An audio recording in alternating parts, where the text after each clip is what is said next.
नमस्कार, अटेंशन में आपका स्वागत है और मैं हूं मनोज वर्मा। लगातार अलग विंध्य प्रदेश की आवाज़ उठा रहे मैहर से बीजेपी विधायक नारायण त्रिपाठी एक बार फिर शिवराज सरकार के लिए मुसीबत खड़ी करते नजर आ रहे हैं। इस बार त्रिपाठी ने पीएम नरेंद्र मोदी को चिट्ठी लिखकर अलग विंध्य प्रदेश बनाने का राग छेड़ा है।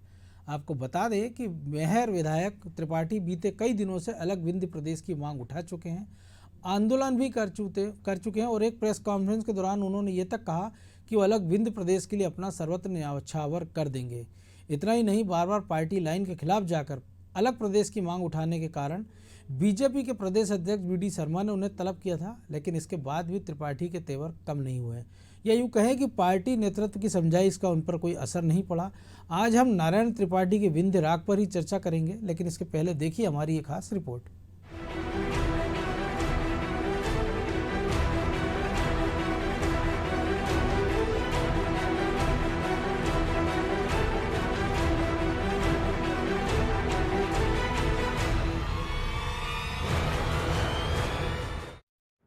अलग विंध्य प्रदेश की मांग करने वाले भाजपा विधायक नारायण त्रिपाठी ने अब इसकी जंग तेज कर दी है। मैहर विधायक नारायण त्रिपाठी पृथक विंध्य प्रदेश की मांग को लेकर सतना, रीवा और सीधी में जगह जगह बैठक कर रहे हैं। साथ ही वो जन समर्थन भी जुटाने में लगे हुए हैं। वो अपने राजनीतिक धुर विरोधी अजय सिंह राहुल के क्षेत्र चुरहट में सैकड़ों की गाड़ियों के काफिले के साथ प्रदर्शन भी कर चुके हैं। अब उन्होंने पृथक विंध्य प्रदेश के लिए प्रधानमंत्री नरेंद्र मोदी को खत भी लिखा है।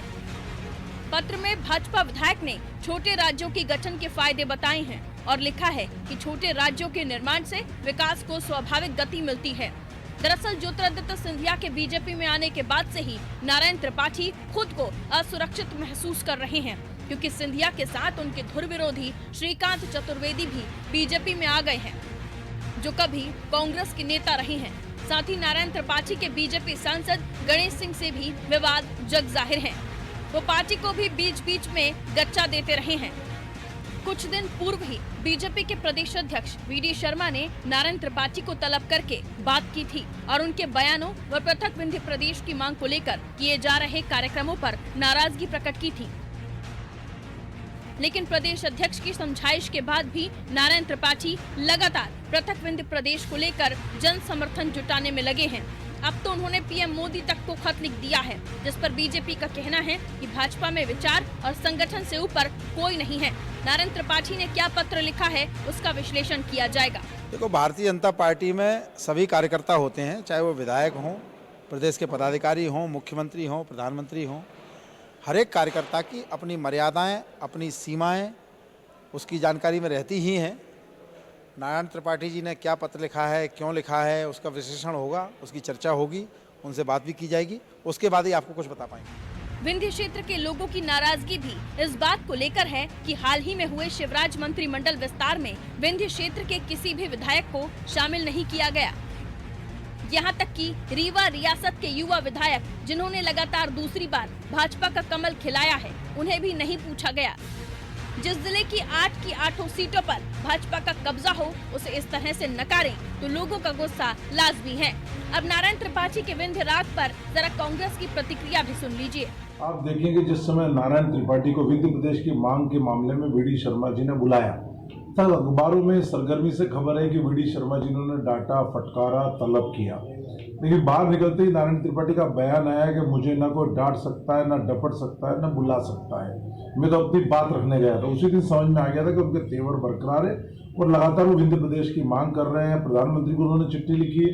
हाँ, ये है कि अजय विष्णु जी का भी ट्वीट आया कि विंध्य और महाकौशल की उपेक्षा हो रही है। जिस प्रकार से मध्य प्रदेश की भाजपा सरकार को विंध्य से बहुमत मिला है, सीटें मिली है, उस हिसाब से वहाँ प्रतिनिधित्व नहीं मिला है। प्रतिनिधित्व मिलता तो क्षेत्र का विकास होता, जब विकास होता है तो अलग प्रदेश की बात ही नहीं उठती। यह सब बातें क्यों उठ रही है? क्योंकि विंध्य क्षेत्र विकास की दृष्टि से पिछड़ गया है। और नारायण त्रिपाठी जो है वहाँ की जनता की आवाज उठा रहे, जनप्रतिनिधि है, हर जनप्रतिनिधि को जनता की आवाज उठाने का हक है। लेकिन भारतीय जनता पार्टी में मामला गड़बड़ है, स्थिति ठीक नहीं है।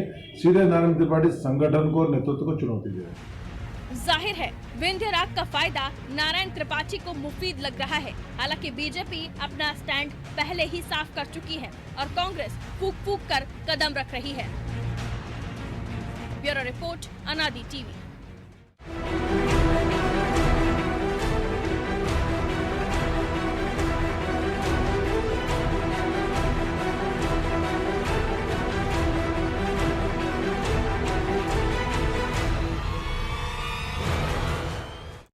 और नारायण त्रिपाठी के इस विंध्य राग के मायने क्या है, इसको समझने के लिए हमारे साथ जुड़े हुए हैं अनादि टीवी के एडिटर इन चीफ प्रकाश भटनागर और ब्यूरो हेड ब्रजेश चौक से।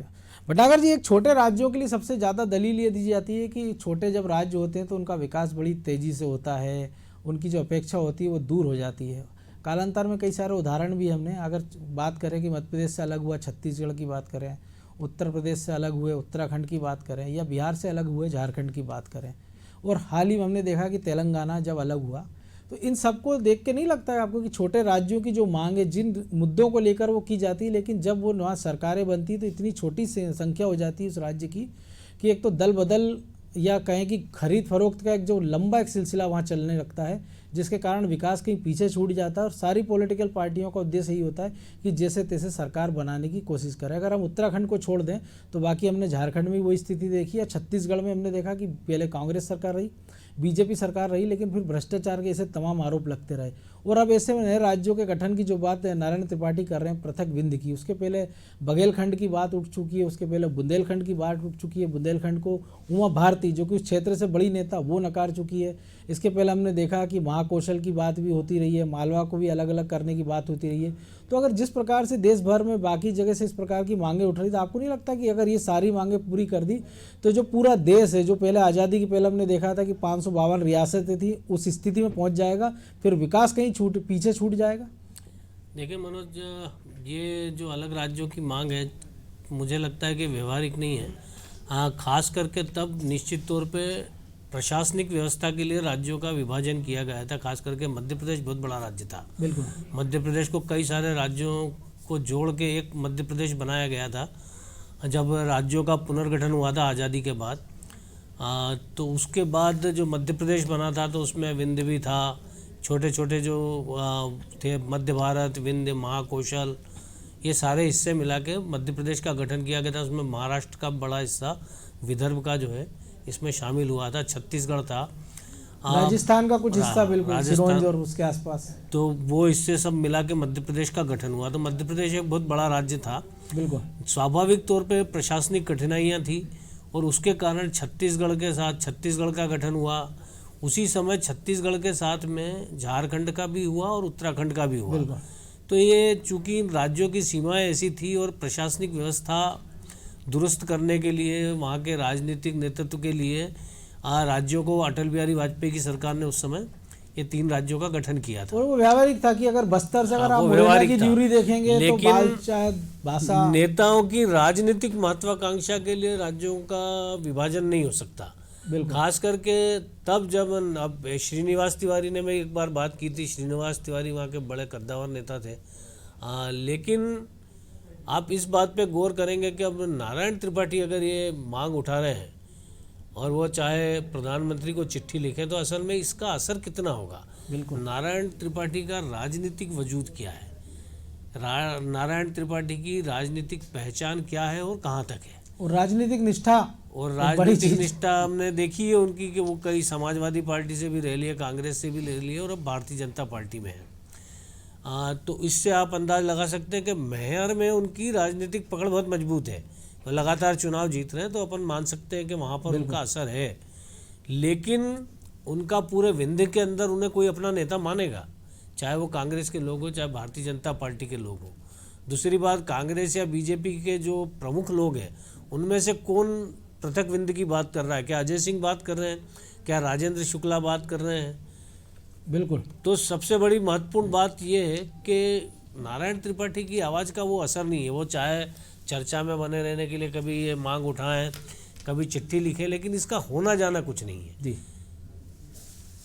यानी कह सकते हैं कि वो एक राजनीतिक शिगुफा उन्होंने छोड़ रखा, और इससे भी अंदाज लगाते हैं कि वो इतने बड़े कद के नेता बनते, लेकिन वो जो रैली निकालते हैं 300 गाड़ियों का वो दावा करते हैं, वो रैली की ताकत दिखाने वो चुरट जाते हैं, जहाँ उनके राजनीतिक प्रतिद्वंदी अजय सिंह का गढ़ वो माना जाता है। तो इससे भी उनका एक संकेत मान सकते हैं। उनकी राजनीतिक प्रतिद्वंदिता अजय सिंह से है। बिल्कुल, सतना में अजय सिंह जो लोकसभा का चुनाव हारे, उसका श्रेय वो मतलब नारायण त्रिपाठी लेते हैं और अजय सिंह भी उन्हें इसका दोषी मानते हैं। बिल्कुल, तब उन्होंने कांग्रेस में रहते हुए ऐसा किया था।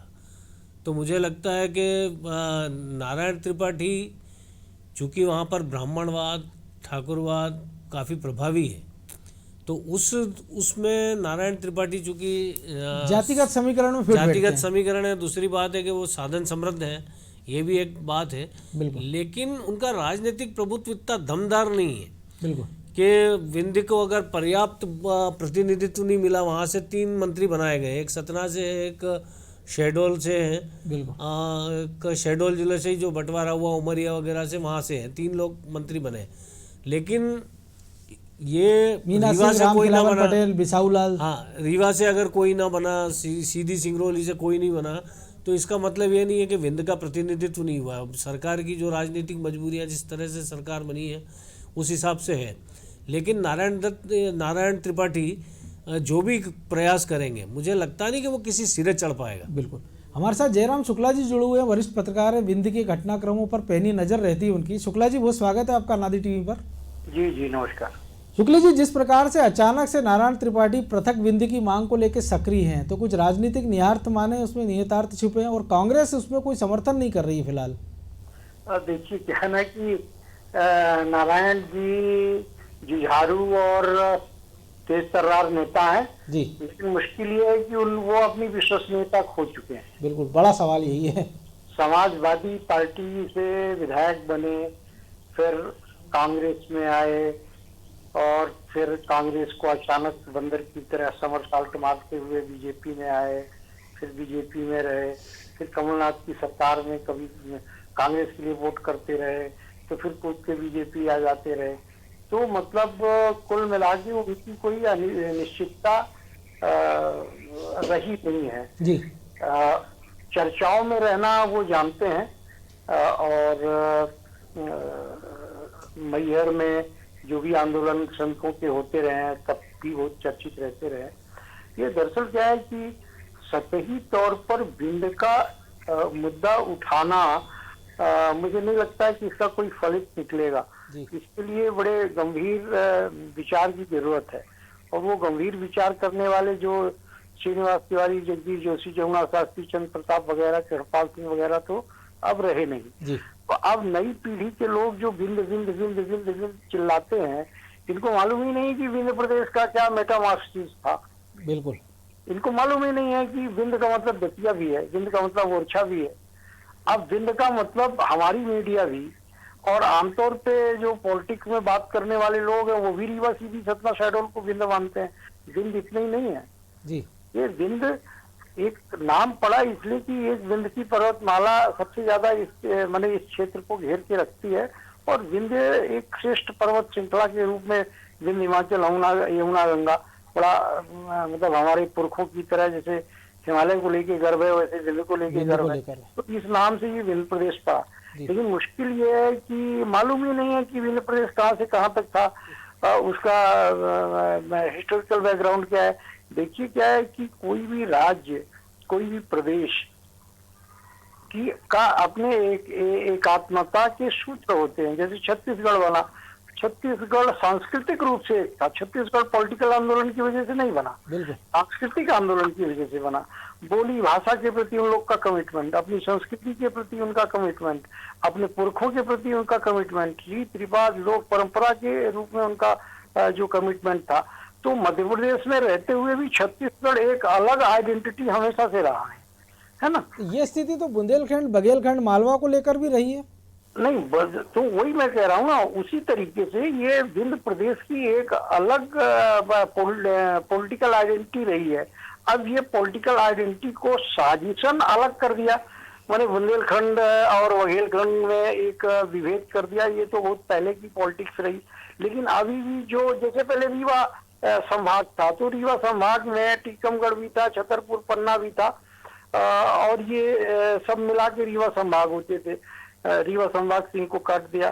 फिर यहाँ यूनिवर्सिटी थी तो यूनिवर्सिटी का दायरा टीकमगढ़ तक रहता था, छतरपुर पन्ना और ये रहता था, यूनिवर्सिटी के दायरे को काट दिया। जो एडिशनल डायरेक्टर कॉलेज एजुकेशन होता है, यानी कम से कम 10 एक ऐसे दफ्तर थे जो पुराने विंध्य प्रदेश की याद दिलाते थे, वो सबके सब खत्म हो गए। तो आना जाना, मिलना जुलना, ट्रांसपोर्टेशन, परस्पर निर्भरता, रीत रिवाज, वो जो अपना सांस्कृतिक एकात्म रहता था, वो धीरे धीरे धीरे धीरे खत्म हो गया। अब लेकिन उस समय भी शुक्ला जी बड़े बड़े कद्दावर नेता विंध्य में थे, अर्जुन सिंह हो, श्रीनिवास तिवारी हो, इन लोगों ने कोई आवाज नहीं उठाई इसको लेकर। और वैसे हमारे साथ हमारे एडिटर इन चीफ प्रकाश भटनागर जी, वो उनका भी कोई सवाल है आपसे। अरे ये किसने कहा कि नहीं उठाई साहब? जी। किसने कहा नहीं उठाई? श्रीनिवास तिवारी जी ने तो उठाई थी। भाई श्रीनिवास तिवारी तो सभी नेता बोलते रहे। देखिए क्या है कि इसकी कहानी पे जहाँ आपके पास वक्त नहीं होगा, नहीं तो 2 मिनट में हम कहानी समझाते। नहीं, बिल्कुल सुनाइए। बिल्कुल बिल्कुल बताइए, हम चाहते हैं दर्शकों को भी पता चले।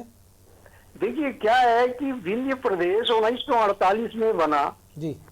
और बुंदेलखंड और बघेलखंड की सांस्कृतिक एकात्मता को देखते हुए भी बुंदेली बघेली दोनों भाई भाई है, लगभग रीति रिवाज संस्कार संस्कृति सब एक है। यही एक आधार बना के 34 रियासतों को जोड़ के विंध्य प्रदेश बनाया नौगांव में। ये 13 मार्च 1948 में, 4 अप्रैल 1948 में इसका उद्घाटन किया NV गाडगिल ने। तो इसके बाद जो है तो एक महत्वाकांक्षा नेताओं ने में पैदा हो गई। हुआ ये कि एक तो इसमें इलाकेदारों का इंटरफेरेंस था। तो एक छोटा राजा बड़ा राजा, यानी छोटा राजा पन्ना का राजा तो बड़ा राजा रीवा का राजा, तो पन्ना के राजा में कितने रियासत वाले लोग उनके पक्ष में हैं तो कितने इनके पक्ष में है। तो बुंदेलखंड बनाम बघेलखंड शुरू से ही शुरू हो गया। उन्हीं के प्रतिनिधि देखिए दुर्भाग्य कांग्रेस का रहा। जो लोग आजादी से पहले कांग्रेस में अंग्रेजों के टट्टू थे, रियासतदार, रिसालेदार और छोटे राजा और ये सब, वही जब कांग्रेस पार्टी आई तो कांग्रेस के नेता हो गए। ये एक बड़ा दुर्भाग्य कह सकते हैं इसको। हाँ, तो अब क्या हुआ कि इसके चलते यहाँ पे समाजवादी आंदोलन शुरू हुआ। आपको मालूम होना चाहिए कि पूरे देश में समाजवादी आंदोलन का जो बीजारोपण हुआ वो विंध्य में हुआ। आचार्य कृपलानी, जयप्रकाश, नरेंद्र देव, डॉक्टर राम मनोहर लोहिया, इन सब की प्रयोगशाला ये बना हुआ था।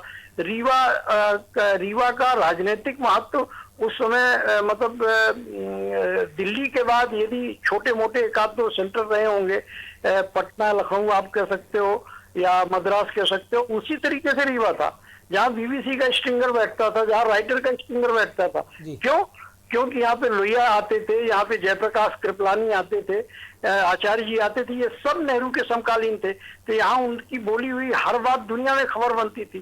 फिर 1952 में जब चुनाव हुआ तो ये एक जो टर्निंग पॉइंट है विंध्य के विलोपन का या विंध्य के विलयन का, जो सबसे बड़ा टर्निंग पॉइंट है, ये पहला आम चुनाव है 1952 का। 1952 में लोकसभा विधानसभा के जब चुनाव हुए तो ये जो सीधी का इलाका है, जो देश के सबसे पिछड़े इलाकों में से माना जाता है, जहाँ पे गोंड आदिवासी जगह की बहुलता है, उसने कांग्रेस को 100% रिजेक्ट कर दिया। यानी कि जब पूरे देश में नेहरू का तिलस्म था, कांग्रेस की आंधी चल रही थी, तब सीधी और सिंगरौली के मतदाताओं ने, जो बेचारे सब गरीब गुरबे और वनवासी लोग थे, उनने कांग्रेस पार्टी का सुपड़ा साफ कर दिया।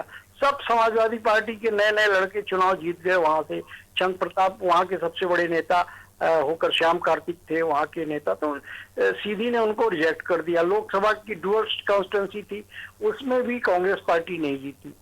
तो ये एक बड़ा चैलेंज कांग्रेस के लिए हुआ, क्योंकि ये दुनिया की खबर बनी। शुक्ला जी एक सवाल पूछूंगा, आपने विस्तार से बताया है, जिस तरह से आप कह रहे हैं कि बुंदेलखंड और विंध्य दोनों के बीच में राजनीतिक तौर पे भी विभाजन हो गया, क्षेत्रीय भी विभाजन हो गए, क्या अब संभव है विंध्य की मांग या व्यवहारिक है?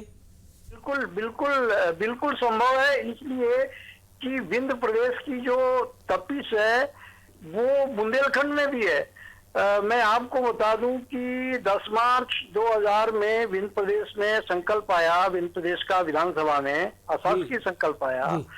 उसमें जितने मुखरता और प्रखरता से बुंदेलखंड के विधायकों ने पक्ष रखा कि विंध्य प्रदेश का उदय होना चाहिए, लेकिन तब बुंदेलखंड की मांग की थी शुक्ला जी, खास करके गोपाल भार्गव सहित कई सारे विधायक जो थे। नहीं, उस अशासकीय संकल्प में हम बताएं, पूरी प्रोसीडिंग मेरे पास है पूरी, इसलिए कि मैं तो उस मूवमेंट से जुड़ा था। और 21 मार्च को जिस एक अधिवेशन हुआ जिसका कन्वीनर मैं था, 27 निर्वाचित प्रतिनिधि पूरे विंध्य प्रदेश के, पुराने विंध्य प्रदेश के, यानी कि सेवड़ा से केसर चौधरी थे, दतिया से श्याम सुंदर दास थे, छतरपुर से राकेश शुक्ला थे, श्रीनिवास शुक्ला जी संघ के प्रज्ञा पुरुष रहे, बुंदेलखंड के उनके बेटे राकेश शुक्ला थे, फिर पुराने नेताओं में से लक्ष्मी नारायण नायक थे, कैप्टन जयपाल सिंह थे, और भी बहुत से लोग, एक ललित किशोर टंडन करके थे। तो वो लोग, ये बात सही है कि वो लोग बीच बीच में बुंदेलखंड की बात करते थे, लेकिन ये सब विंध्य प्रदेश के पुनरोदय को लेकर ये उस अधिवेशन में रहे और उस रेजोल्यूशन को पास करने वाले लोगों में रहे। और इवन की बघेलखंड के जो विधायक लोग थे, तो उसमें श्रीनिवास तिवारी वर्सेस अर्जुन सिंह की वजह से जो अर्जुन सिंह का खेमा था, उसमें एक दो को छोड़ के बाकी नहीं आए। राजमणि आए, इंद्रजीत कुमार आए, पंजाब सिंह आए, शबनम मौसी रही उसमें, राम प्रताप सिंह रहे। तो कुल मिला के इतने लोगों ने, ये बड़ी संख्या है, इसको हम कम संख्या नहीं कह सकते। इस गाढ़े वक्त में यदि 27 विधायक, निर्वाचित प्रतिनिधि सदन के बाहर भी खड़े होके, लेकिन अब तो स्थितियां बदल गई ना सर। अब तो इकलौते अभी नारायण त्रिपाठी, कांग्रेस भी उनके साथ कोई नहीं दिख रहा। वो तो देखिए, वो तो जो अभी आप बात कर रहे थे उससे तो मैं सहमत हूँ। ये तो राजनीति में अपने को बनाए रखने, चर्चा में रखने के उपक्रम है। नारायण जी मेरे संपर्क में रहते हैं, मुझसे कहते हैं, तो मैं उनसे कहता हूं कि जाके पहले माँ पीताम्बरा का आशीर्वाद प्राप्त करिए और दतिया से इस अभियान को शुरू करिए। इस अभियान को ओरछा में राम राजा के दरबार से शुरू करिए। यदि वहां के लोगों की जनभावना आपके साथ मिलेगी तो विंध्य प्रदेश बनेगा। रीवा, सीधी, सतना, शहडोल के मध्य विंध्य प्रदेश आप नहीं बना पाओगे। लेकिन एक ऐसा नेता चाहिए जो, जिसकी एक बड़ी प्रदेश व्यापी पहचान हो, और वो उसकी कमी है हाल फिलहाल यहाँ पे। और जो है भी वो कांग्रेस या बीजेपी में जमे जमाए नेता हैं, वो अपने करियर में ब्लॉक नहीं लगाना चाहते। जो रिजेक्टेड टाइप के हैं, जिनको लगता है कि हमको अगली टिकट का थोड़ा मुश्किल हो सकता है, तो वो लोग इससे जुड़ते हैं। और यही दुर्भाग्य रहा इस आंदोलन का। सब एक बात कि नेताओं के मध्य ना तो उत्तराखंड बना है, ना तो छत्तीसगढ़ बना है, ना तो झारखंड बना है। वहां की जन भावनाओं का जब उबाल आता है, जब ज्वर आता है, छत्तीसगढ़ का कोई बड़ा नेता, मुझे मालूम है, ना श्यामा चंद्र जी चाहते थे, ना जोगी चाहते थे, ना रमन सिंह, ना बृजमोहन अग्रवाल, कोई नहीं चाहता छत्तीसगढ़ बने, लेकिन जनता चाहती थी। वहाँ की जनता, वहाँ के संस्कृत कर्मी, वहाँ के लोग, वहाँ के किसान, वहाँ के नौजवान, वहाँ के छात्र, ये सब चाहते थे कि छत्तीसगढ़ बने, तो बन गया। उत्तराखंड में भी सांस्कृतिक आंदोलन था। पूरे तेलंगाना में भी हमने देखा है कि जनता सड़क पर उतरी थी, कांग्रेस को मजबूरी में बनाना ही पड़ा तेलंगाना। हाँ, तो क्या होता है ना, जब जनता में प्रबल ज्वार होता है किसी बात को लेके, तो नेता उसको मजबूर हो जाते हैं। अब धीरे धीरे विंध्य प्रदेश में छात्रों में विंध्य प्रदेश की उपेक्षा को लेके बातें हो रही हैं, क्योंकि वो पढ़े लिखे लड़के हैं, उनको मालूम है। आपको माध्यम से मैं बताना चाहता हूँ कि जो आपका नेचुरल रिसोर्स है, जिसमें खनिज और वन संपदा है, पूरे मध्य प्रदेश में 43% का हिस्सा अकेले, मतलब बघेलखंड हिस्से से जाता है। उसमें बुंदेलखंड आप माइनस कर दीजिए, बुंदेलखंड को भी प्लस कर देंगे तो लगभग 55% के आसपास का जो नेचुरल रिसोर्स का पैसा है, यानी कि खनिज और वन संसाधन का पैसा है, वो विंध्य प्रदेश से जाता है। टूरिज्म का 1/3 से ज्यादा पैसा विंध्य प्रदेश से जाता है, यानी खजुराहो से और बांधवगढ़ से और पन्ना यहाँ के टूरिज्म को लेके। सवाल ये है कि ये सब आंकड़े नई पीढ़ी के बच्चे समझ रहे हैं। ये एक एक चीज समझ रहे हैं कि हमसे कितना ज्यादा हमारी भूमि से जाता है, हम सबसे ज्यादा बिजली बनाते हैं। आपको मालूम है, सिंगरौली में अकेले 14,000 मेगावाट का कॉम्प्लेक्स है। शहडोल और रीवा के ये सब कुछ मिला देंगे, नियर अबाउट 20-22 हजार मेगावाट का प्रोडक्शन है विंध्य प्रदेश में। ये पूरे देश में कितना बड़ा पावर कॉम्प्लेक्स कहीं नहीं है जो इनके लिए विंध्य प्रदेश में है। 7 सीमेंट फैक्ट्रियां रीवा और सतना में मिला के हैं। लेकिन जितना विस्तार से आपने बताया उतना शायद नारायण त्रिपाठी लोगों को नहीं समझा पा रहे। इस पे फिर कभी और चर्चा करेंगे, क्योंकि समय और इजाजत नहीं दे रहा है। तो बहरहाल बहुत बहुत शुक्रिया शुक्ला जी आपका। और ब्रजेश जी, एक छोटी सी प्रतिक्रिया आपकी, जो कुछ आपने सुना भटनागर जी ने भी कहा, शुक्ला जी ने, कांग्रेस प्रवक्ता की हम कह रहे थे कि वो छोटे राज्यों की बात कर रहे थे और बात कर रहे थे कि छोटे राज्यों को लेकर उन्होंने जो कुछ बात की, तेलंगाना का उदाहरण है जो उन्होंने ही बनाया था कांग्रेस के समय, और उसके बाद ये हुआ कि कांग्रेस सत्ता से बाहर हो गई, खाता खुलने के लाले पड़ गए। कांग्रेस भी खुल के सामने नहीं आ रही है। तो क्या अजय सिंह का डर है, या उनको पता है कि नारायण त्रिपाठी भरोसे लायक आदमी नहीं है, उन पर दाव लगाना बेकार है? देखिए मनोज जी, जैसे कि शुक्ल जी भी कह रहे थे कि जब कांग्रेस ने भी ये मांग उठाई थी, श्रीनिवास तिवारी ने प्रस्ताव लाए थे, संकल्प पारित हुआ था विधानसभा में, और जब उनके बाद उनके बेटे विधायक बने तो उन्होंने भी एनडीए सरकार को पत्र लिखा था, अटल जी को पत्र लिखा था, जिस तरह से अभी ये पत्र लिखा गया। लेकिन उनके अलावा कांग्रेस के नेताओं ने तब भी नहीं किया। अर्जुन सिंह खेमा जो था तब उनने सपोर्ट नहीं किया। तो बिंद की मांग तो लगातार उठती रही है, लेकिन उसके सपोर्ट में जो कह रहे हैं ना जनभावनाएं आई हैं, ना लोग जुड़े वहां के क्षेत्र के, तो इस वजह से बिंद का ये मामला पीछे हो गया। अभी छोटे छोटे राज्य बनाने से यदि हम वो कहेंगे तो फिर विवाद शुरू हो जाएंगे। अब हम देख रहे हैं कर्नाटक का और महाराष्ट्र का एक बेलगाम को जिले को लेकर विवाद चल रहा है। वहां पे उद्धव ठाकरे ने 2 सदस्यीय मंत्रियों की कमेटी बना दी है। कर्नाटक में भी वहां मुख्यमंत्री के पुतले जले और इधर भी जले। महाराष्ट्र में पृथक विदर्भ की मांग है, हाँ, बोडोलैंड तो ऐसी लगातार मांगे उठती रहेंगी, उससे कुछ नहीं होगा। मैहर को जिला बनाने की मांग की थी कांग्रेस शासन में, जब नारायण त्रिपाठी ने, तो जिसको कांग्रेस ने स्वीकार कर लिया था। भाजपा की सरकार आई तो उन्होंने उसको खारिज कर दिया। तो नारायण त्रिपाठी का जो आंदोलन है खुद राजनीतिक दबाव कह सकते हैं हम इसको, कि बिंद के बहाने वो कुछ हासिल करना चाहते हैं, भाजपा पे दबाव बनाना चाहते हैं, जैसे वो दबाव पहले भी बनाते रहे हैं, कांग्रेस पे बनाते रहे हैं और अब भाजपा में बना रहे हैं। वो अपनी राजनीतिक जो महत्वाकांक्षा है उनकी, उसको पूरा करना चाहते हैं। इस बिंद की मांग के पीछे और कोई उद्देश्य नहीं है उनका। बिल्कुल। चलिए, अब चूंकि अब समय और इजाज़त नहीं दे रहा है, इसलिए आप दोनों से यहीं विदा लेना पड़ेगी। दोनों का बहुत बहुत शुक्रिया। तो निश्चित तौर पर राजनेता अपनी राजनीतिक रोटियां सेकने के लिए कई बार छोटे राज्यों की मांग करते हैं और उसका जो व्यवहारिक पक्ष है उसको भूल जाते हैं। और सबसे बड़ी बात है, किसी भी आंदोलन के लिए 2 चीज़ें ज़रूरी है कि उसका नेतृत्व कौन कर रहा है और दूसरा जनता से कितना उसका सरोकार है या जन भावना क्या है। क्योंकि हमने देखा कि पृथक बुंदेलखंड को लेकर मांगे उठती रही। उमा भारती जो कि मध्य प्रदेश की मुख्यमंत्री रही हैं, केंद्रीय मंत्री रही हैं, उसको लेकर वो समय समय पर वो भी हवा देती रही। लेकिन एक दौर ऐसा भी आया, हमने देखा कि ज़्यादा दिन नहीं बीते जब उन्होंने खुद ही इस मांग को खारिज कर दी कि बुंदेलखंड के लोग ये नहीं चाहते हैं।